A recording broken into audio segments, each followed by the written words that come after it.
my name is Jacqueline Castillo, and today I will talk to you about obesity.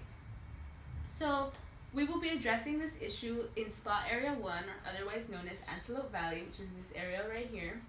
For some demographics, we see that there are Latinos and whites are most prevalent in this area. As for age group, we see that the population ages 18 to 39, which constitute for 32.1%, is the highest among all the other age populations, and the languages spoken most at home are English and Spanish. As for the health status, 29.6% of adults report being obese with a BMI over 30, and 37% of adults are overweight, and that means that they have a BMI from 25 or 30. So what does it mean to be overweight and obese? So what it means is having a weight that is higher than what is considered a healthy weight for a given height. So the body mass index is a screening tool used to screen for obesity, and what it basically is weight in kilograms divided by height in meters squared. So anything with BMI over 30 is considered obese. However, there is 3 categories. There's class 1, class 2, and class 3, which class 1 is 30 to 35, class 2 is 35 to 40, and class 3 is a BMI of 40 or higher. So obesity is influenced by one's eating habits and the inadequate amount of physical activity, among other things as well. So for our community needs assessment, we noticed that there is a lack of street lights and community maintenance, lack of nearby parks and sidewalks, such as having no sidewalks and stuff like that for people to use in order to exercise. We also found that the sedentary lifestyle is problematic because only 61.5% of adults report obtaining the recommended amount of exercise per week.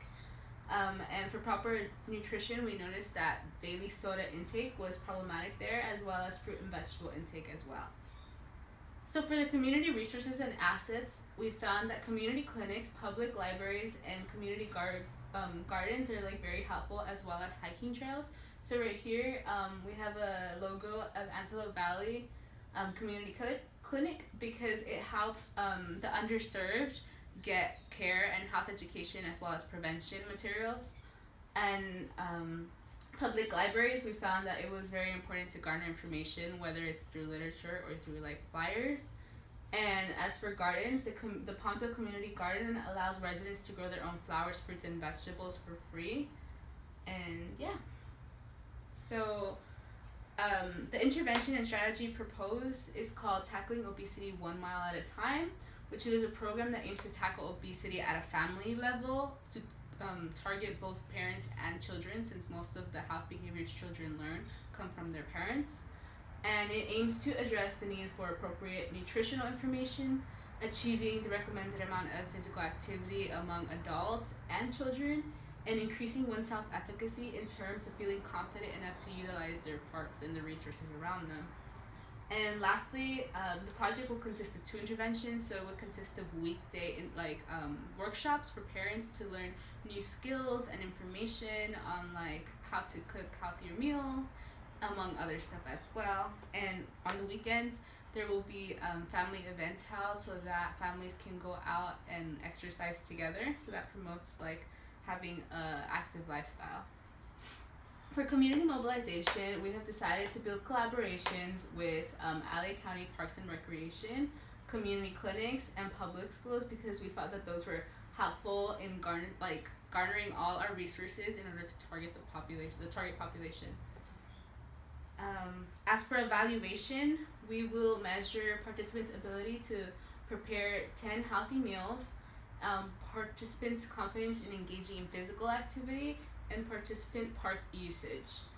The methods we will use to measure is asking them questions in our final evaluation stage, such as how many healthy meals have they learned from the program? Have they implemented those meals or recipes into their homes? Are they cooking them? If not, why? How many sugary drinks are they drinking per day? How many minutes do they spend exercising? And things like that to see if the program was effective.